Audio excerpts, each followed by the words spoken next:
المرسلين اما بعد فاعوذ باللہ من الشیطان الرجیم بسم اللہ الرحمن الرحیم۔ آج انشاءاللہ 12ویں پارے کی تفسیر سنیں گے۔ 12ویں پارے کے آغاز میں اللہ عز و جل انسان کا آج کے دور میں بڑا ایک اہم مسئلہ ہے۔ انسان سمجھتا ہے کہ یہ اس کے بغیر میرا گزارا نہیں۔ وہ یہ ہے کہ انسان کو، ہر جاندار کو زندہ رہنے کے لیے کھانے پینے کی ضرورت پڑتی ہے۔ رزق کی ذمہ داری اللہ تبارک و تعالیٰ نے اپنے ذمہ کرم پر لی ہے۔ فرمایا کہ وَمَا مِن دَابَّةٍ فِي الْأَرْضِ إِلَّا عَلَى اللَّهِ رِزْقُهَا، زمین پر چلنے والا کوئی جاندار ایسا نہیں کہ اس کا رزق اللہ کے ذمہ نہ ہو۔ تو رزق اللہ کے ذمہ ہے۔ رزق کے لیے مارے پھرنا، پریشان رہنا، کیا بنے گا کیا بنے گا، تو یہ انسان کو چاہیے کہ وہ توکل علی اللہ کرے اور اس کا نصیب جو ہے وہ اس کو مل کر رہے گا اور وہ پورا مل کر رہے گا۔ اور ایسا نہیں کہ وہ کوشش کرتا رہے اور اس کو اس کا نصیب نہ ملے، بلکہ یہ بات تو ایسی ہے جو اس کے پیدا ہونے سے پہلے ہی اس کے لیے لکھ دی جاتی ہے کہ ماں کے پیٹ کے اندر جن باتوں کو اس کے لیے مقرر کر دیا جاتا ہے اس میں سے رزق بھی ہے۔ اس کا خوش بخت ہونا، اس کا بدبخت ہونا، اس کی زندگی، اس کی موت اور اس کا رزق لکھ دیا جاتا ہے۔ ایک بات جس کی طرف سے انسان غافل ہے، جو اس کے لیے نہیں لکھی جاتی، اس کی طرف توجہ نہیں کرتا، وہ یہ ہے کہ اس کی بخشش اور مغفرت نہیں لکھی گئی، بلکہ وہ اس کی اپنی کوششوں اور اپنے اعمال کا نتیجہ ہے۔ پھر اللہ تعالیٰ ارشاد فرماتا ہے، اللہ عز و جل نے زمین و آسمان کو 6 دنوں میں پیدا فرمایا۔ زمین و آسمان کی تخلیق 6 دنوں کے اندر پیدا کی اور اس کے عرش، یعنی اللہ تبارک و تعالیٰ کا عرش کہاں پر ہے؟ فرمایا علی الماء، اس کا عرش پانی پر ہے۔ تو 6 دنوں کے اندر، حالانکہ سورۃ یاسین اور دیگر مقامات پر یہ موجود ہے کہ جب اللہ تبارک و تعالیٰ کسی چیز کا ارادہ فرماتا ہے تو اس کو کہتا ہے کن ہو جا، تو وہ ہو جاتی ہے۔ تو پھر زمین و آسمان کی تخلیق 6 دنوں میں کیوں کی؟ مفسرین فرماتے ہیں اس میں میانہ روی کی طرف اشارہ ہے کہ کسی بھی کام میں جلد بازی نہیں، بلکہ میانہ روی کے ساتھ چیز کو اختیار کیا جائے اور اس کو پورا کیا جائے۔ ورنہ اللہ عز و جل چاہتا تو زمین و آسمان کی تخلیق لمحہ بھر میں ہو جاتی، لیکن اس نے اس حکمت کی طرف اشارہ فرمایا اور فرمایا کہ لوگ اسی کو اختیار کریں، یہی ان کے لیے بہترین ہے۔ اس کے بعد اللہ عز و جل اس پارے کے آغاز میں ہی کئی انبیاء کرام علیہم السلام، ان کی امتوں، ان کی نافرمانیوں اور ان پر نازل شدہ عذاب کا ذکر فرماتا ہے۔ تیسرے رکوع میں حضرت نوح علیہ السلام کا ذکر ہے اور ان کی قوم کا ذکر ہے۔ آپ کا اپنی قوم کو تبلیغ کرنے کا انداز، اس کا ذکر ہے۔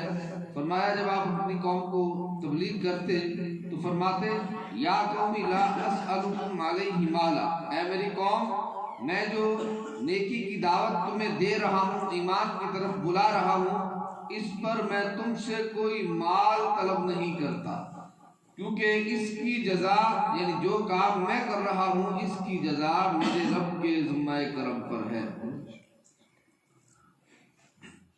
اس کے بعد اس پارے کے چوتھے رکوع میں حضرت نوح علیہ السلام کا ذکر ہے اور ان کی قوم کا ذکر ہے۔ انہوں نے نافرمانی کی اور ان پر عذاب کا ذکر فرمایا، ان پر اللہ عز و جل نے پانی کے عذاب کو نازل فرمایا۔ اس کے بعد کشتی میں بعض اوقات انسان سفر کرتا ہے تو اس کو کشتی میں بیٹھتے ہوئے کون سی دعا پڑھنی چاہیے، اس کا ذکر بھی اسی چوتھے رکوع میں ہے۔ فرمایا وقال اركبوا فيها بسم الله مجريها ومرساها ان ربي لغفور رحيم، تو یہ دعا وہ پڑھا کریں۔ پھر فرمایا کہ سمندر کے اندر، پانی کے اندر کشتیوں کا چلنا یہ اللہ کا فضل ہے، اللہ کی رحمت ہے، ورنہ ہونا تو یہ چاہیے کہ وہ پانی میں ڈوب جائے، لیکن وہ پانی میں ڈوبتی نہیں ہے بلکہ اوپر تیرتی رہتی ہے۔ فرمایا یہ اللہ کا فضل ہے۔ فی موجن کل جبال، سمندر میں پہاڑوں کی مانند کشتیوں کا رواں ہونا یہ اللہ ہی کا فضل ہے۔ حالانکہ اس وقت جب قرآن نازل ہوا تو دیکھا جائے تو اتنی ترقی بحریہ میں نہیں تھی، لوگ جو ہے بڑی بڑی کشتیاں جو کہ آج کے دور میں موجود ہیں اتنی بڑی تو نہیں ہوتی تھی، چھوٹی چھوٹی کشتیاں ہوتی تھی، لیکن قرآن نے مثال دی پانی کے اندر ایسے جس طرح پہاڑوں کی مانند کل جبال۔ یہ آج کے دور کو اگر ہم دیکھیں تو بڑی بڑی کشتیاں ہیں، بڑے بڑے شہر اس میں آباد ہیں، ہزاروں لوگ اس میں بیک وقت سفر کرتے ہیں، تو آج کے دور میں دیکھا جائے تو پہاڑوں سے بھی بڑی جو ہے وہ کشتیاں وہ پانی کے اندر چل رہی ہیں۔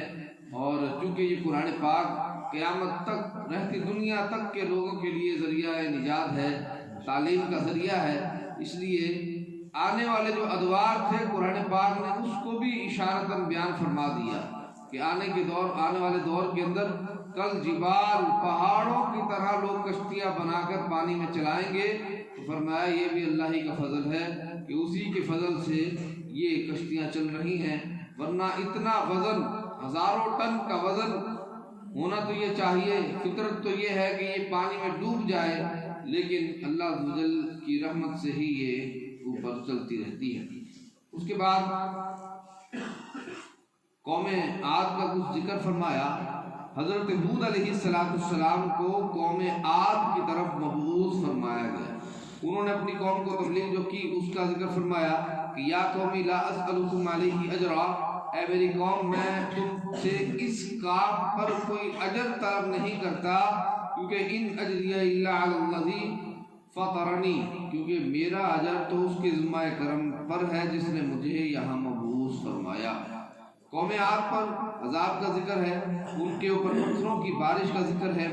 اس کے بعد حضرت صالح علیہ السلام اور ان کی قوم کا ذکر ہے۔ صالح علیہ السلام قوم ثمود کی طرف مبعوث ہوئے، وہ قوم بھی بڑی سرکش قوم تھی، انہوں نے ایک مرتبہ مطالبہ کیا کہ اے صالح علیہ السلام، اگر یہ سامنے جو پہاڑی ہے یہاں سے زندہ اونٹنی نکل آئے تو ہم آپ پر ایمان لے آئیں گے۔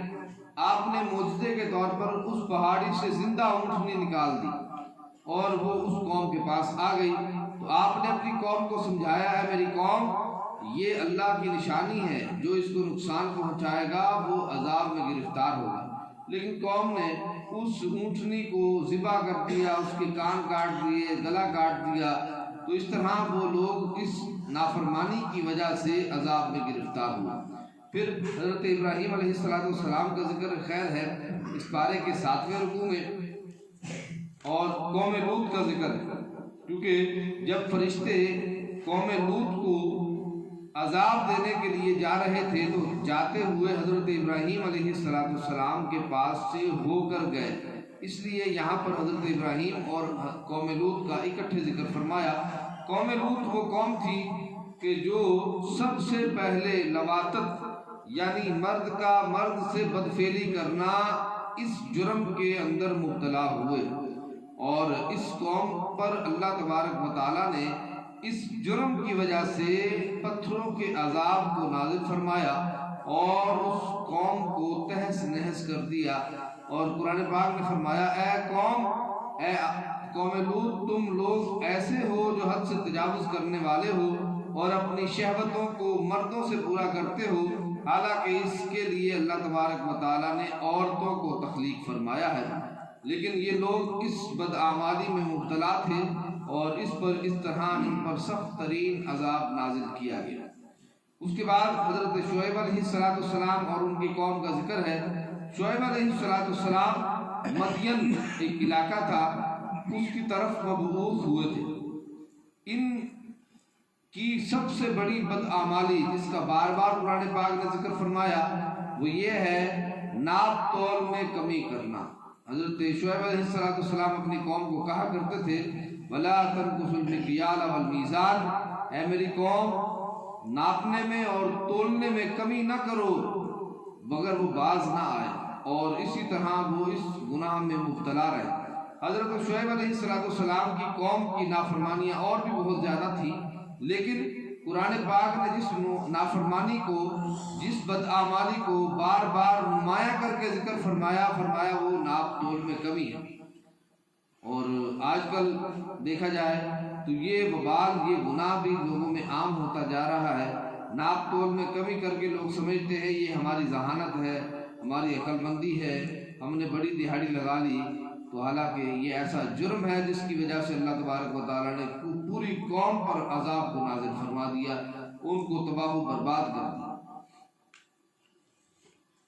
اس کے بعد اس پارے کے 9ویں رکوع میں حضرت موسیٰ علیہ السلام کا دوبارہ ذکر خیر فرمایا، اور ان کے فرعون کی طرف جانے اور ان کو معجزات کا ذکر، ان کی اوپر نعمتوں کا ذکر، اور ان کی قوم کی کچھ بدعمالیوں کا ذکر، بنی اسرائیل کا، ان کو فرمایا۔ پھر موسیٰ علیہ السلام کو کتاب دیے جانے، تورات وغیرہ، اور پھر اس کے بعد فرمایا کہ وَأَقِمِ الصَّلَاةَ طَرَفَيِ النَّهَارِ، نماز پنجگانہ کو اشارتاً بیان فرمایا کہ نماز قائم کرو دن کے دونوں کنارے اور رات کے کچھ حصے میں۔ دن کے دونوں کنارے صبح کی نماز اور مغرب کی نماز، یعنی دن جب نکلتا ہے اور دن جب ختم ہوتا ہے، اس کو دن کے دو کنارے کہا جاتا ہے۔ تو یہاں پر دن کے دونوں کناروں پر یعنی فجر کی نماز اور مغرب کی نماز کا ذکر فرمایا، اور رات کے کچھ حصے میں نماز ادا کیا کرو۔ تو رات کی نمازیں دو ہیں، مغرب کی نماز اور عشاء کی نماز، کیونکہ جیسے ہی سورج غروب ہوتا ہے تو رات شروع ہو جاتی ہے، تو مغرب اور عشاء کی نماز کو رات کی نماز کہا گیا۔ پھر ایک اور اہم چیز بیان فرمایا ان الحسنات یذہبن السیئات، کہ اچھائیاں برائیوں کو ختم کر دیتی ہیں۔ اسی وجہ سے فرمایا کہ دو نمازوں کے درمیان اگر انسان سے کوئی گناہ سرزد ہو جائے اور وہ سچی توبہ کرتے ہوئے اگلی نماز ادا کرے تو اللہ تبارک و تعالیٰ اس کے پچھلے گناہوں کو معاف فرما دیتا ہے۔ تو اس لیے فرمایا ان الحسنات یذہبن السیئات، نیکیاں برائیوں کو ختم کر دیتی ہے۔ تو اگر کوئی بتقاضۂ بشریت گناہ ہو جائے تو اس کی جلدی کرنی چاہیے، توبہ کی طرف توبہ کرے اور اس کے بعد کوئی نیکیاں کر لے تو اللہ تبارک و تعالیٰ اس نیکی کے صدقے اس برائی کو ختم فرما دیتا ہے۔ پھر اس بارے کے 11ویں رکوع میں سورۃ یوسف کا آغاز ہے۔ سورہ یوسف کو قرآن پاک کے اندر احسن القصص یعنی سب سے بہترین قصہ کہا گیا۔ حضرت یوسف علیہ السلام کے 11 بھائی تھے، آپ کے علاوہ آپ سمیت آپ ٹوٹل 12 بھائی تھے، اور حضرت یعقوب علیہ السلام کی یہ اولاد ہے۔ حضرت یعقوب علیہ السلام کی 2 بیویاں تھیں، ان میں سے ایک بیوی سے حضرت یوسف علیہ السلام اور ان کے ایک بھائی بنیامین، یہ 2 بھائی ایک بیوی سے تھے، اور 10 بیٹے دوسری بیوی سے تھے۔ تو اس طرح یہ ٹوٹل 12 بھائی تھے۔ آپ نے ایک مرتبہ خواب دیکھا کہ 11 ستارے مجھے سجدہ کر رہے ہیں اور چاند اور سورج بھی مجھے سجدہ کر رہے ہیں۔ آپ نے یہ بات اپنے والد سے عرض کی تو آپ کے والد نے فرمایا کہ اپنا یہ خواب کسی کو نہ بتانا۔ اللہ تبارک و تعالیٰ جس طرح تمہارے والدین ابراہیم اور اسحاق کو خوابوں کی تعبیر کا علم عطا فرمایا ہے، اللہ تبارک و تعالیٰ تجھے بھی اس بات کا علم عطا فرمائے گا۔ حضرت یوسف علیہ السلام حضرت یعقوب علیہ السلام یعنی اپنے والد کو بڑے محبوب تھے، بڑے پسند تھے۔ تو دیگر بھائی جو ہے وہ اس کی وجہ سے، اس پیار کی وجہ سے حسد میں مبتلا ہو گئے۔ انہوں نے کہا کہ ہمارے تو والد ساری محبت اور سارا پیار اس بھائی سے کرتے ہیں، لہذا اس کو قتل کر دیں۔ لہذا اس کو قتل کرنے کے بعد ہوگا یہ کہ جب یہ نہیں ہوں گے تو پھر ہمیں ہمارے والد کی طرف سے نظر شفقت ملے گی۔ وہ بار بار ان کو لے جانے کا مطالبہ کرتے، لیکن حضرت یعقوب علیہ السلام ان کو ساتھ نہ بھیجتے کہ کہیں ایسا نہ ہو کہ اس کو بھیڑیا کھا جائے۔ آپ نے اس خدشے کا اظہار جو ہے وہ پہلے ہی ارشاد فرما دیا۔ پھر وہ ایک مرتبہ کسی وجہ سے ساتھ لے گئے اپنے ساتھ کھیلنے کودنے کے لیے، اور واپسی جب آئے تو انہوں نے وہی بہانہ بیان کیا جس کو اللہ کے نبی نے پہلے ہی بیان فرما دیا تھا۔ انہوں نے کہا اس کو بھیڑیا کھا گیا۔ تو آپ نے اس پر جو ہے نا ان کو مذمت کی اور ان کہا کہ تم نے ان کی حفاظت کیوں نہ کی۔ تو بہرحال وہ ایک ساتھ قمیض لے کر آئے جس کے اوپر خون کے کچھ داغ تھے وہ دکھایا کہ دیکھیں ایسا ہی ہے، تو لیکن آپ حضرت یعقوب علیہ السلام کو اس پر یقین نہ آیا۔ تو بہرحال سلسلہ چلتا رہا، انہوں نے آپ یوسف علیہ السلام کو ایک اندھے کنویں میں پھینک دیا۔ اندھا کنواں یہ ہوتا تھا کہ جس سے لوگوں نے پانی بھرنا چھوڑ دیا، کیونکہ اس دور کے اندر یہی تھا کہ لوگ کنووں کے ذریعے پانی حاصل کرتے تھے پینے کے لیے۔ تو اندھے کنویں سے مراد یہ ہوتی تھی کہ جس میں سے پانی نہ نکلتا ہو، یا پانی ہو لیکن کھارا ہو بہت سارا۔ تو اب اس وجہ سے لوگوں نے اس راستے کو چھوڑ دیا اور اس کنویں سے پانی استعمال کرنا چھوڑ دیا۔ لیکن آپ کے بھائیوں نے آپ کو اس اندھے کنویں میں پھینک دیا، لیکن جیسے ہی وہ اس کنویں میں ڈالا، حضرت جبریل امین علیہ السلام تشریف لے آئے اور اپنے پروں پر آپ کو لے لیا، جس کی وجہ سے آپ کو گرنے کی کوئی تکلیف نہیں ہوئی۔ جس طرح اونچائی سے آدمی نیچے گرے تو اس کو بہت زیادہ چوٹ آتی ہے، لیکن آپ کے ساتھ ایسا کوئی معاملہ پیش نہیں آیا۔ آپ کے بھائیوں نے جیسے ہی ان کو نیچے کیا تو حضرت جبریل امین علیہ السلام نے اپنے پروں پر آپ کو نیچے بٹھا دیا۔ یہاں پر ایک آیت مبارکہ ہے، آیت نمبر 21، کیونکہ حضرت یوسف علیہ السلام کہاں نیچے کنویں میں ڈال دیے گئے، پھر غلام بنا دیے گئے، اس کے بعد جو ہے وہ مصر کے بازاروں میں آپ کو فروخت کیا گیا، لیکن بالآخر ہوا کیا، اللہ عز و جل نے ان کو مصر کی بادشاہت عطا فرمائی۔ وہ 11 بھائی دوبارہ آئے، والدین بھی آئے، ان کو سجدہ کیا، اور اس طرح جو خواب انہوں نے شروع میں دیکھا تھا اس کی تعبیر مکمل ہوئی۔ یہاں ایک آیت مبارکہ میں انسان کے لیے ایک بہترین سبق بیان فرمایا لوگوں، سننے والوں، تم اپنے اعمال پر توجہ نہ کرنا، اپنے آپ کو ہر کام کے لیے یہ نہ کہنا کہ میں کرنے والا ہوں، بلکہ یہ کہو واللہ غالب علی امرہ، اللہ ہی اپنے معاملے پر غالب ہے، یعنی اللہ عز و جل جو چاہتا ہے وہی ہو کر رہتا ہے۔ ولکن اکثر الناس لا یعلمون، لیکن اکثر لوگ اس سے غافل ہیں۔ انسان کو جب پریشانیاں گھیر لیں، انسان جب پریشان ہو جائے، اس آیت مبارکہ کا ورد انسان کو تسلی دیتا ہے اور اس کی پریشانی کو دور کرتا ہے۔ اس لیے مفسرین نے فرمایا کہ جو پریشان ہو جائے، اس کے اسباب مکمل نہ ہوں اور وہ جو کام کرے اور اس کا الٹ ہو جائے، جو وہ چاہتا ہے وہ پورا نہ ہو، تو وہ ان آیات کو پڑھا کرے، اللہ تبارک و تعالیٰ اس کو اطمینان قلب بھی عطا فرمائے گا۔ وہ کیا ہے؟ واللہ غالب علی امرہ، اللہ ہی اپنے معاملے پر غالب ہے، یعنی اللہ عز و جل ہی کی طرف سے تقدیر کا معاملہ ہوتا ہے، جو کچھ وہ کرتا ہے وہ درست کرتا ہے، اور جو اس نے کرنا ہے وہی ہو کر رہے گا۔ لیکن اکثر لوگ اس بات کو نہیں جانتے، یعنی لوگ یہ سمجھتے ہیں کہ شاید میری وجہ سے یہ معاملہ ہوا ہے، یہ اچھائی میں نے کی ہے تو ہوئی ہے، اور یہ برائی شاید میری وجہ سے آ گئی، لیکن ایسا نہیں ہوتا۔ اللہ عز و جل نے تو جو تقادیر میں لکھ دیا ہے وہ ہو کر رہے گا۔ اسی وجہ سے دیکھیں، بظاہر ہمیں حضرت یوسف علیہ السلام کو قتل کرنے کا جو منصوبہ بھائیوں نے بنایا وہ ہمیں لگ رہا ہے، لیکن اس کا اختتام جو ہوا وہ بہت بڑی نعمتوں پر ہوا۔ اللہ عز و جل نے بادشاہی عطا فرمائی اور اتنی بڑی سلطنت عطا فرمائی کہ وہ سب بھائی جو کسی کو ختم کرنا چاہتے تھے، اللہ تبارک و تعالیٰ نے ان کو زندہ بھی رکھا، ان کو اور نعمتوں سے نوازا، اور دنیاوی طور پر ان کو بہت بڑے عہدے عطا فرمائے۔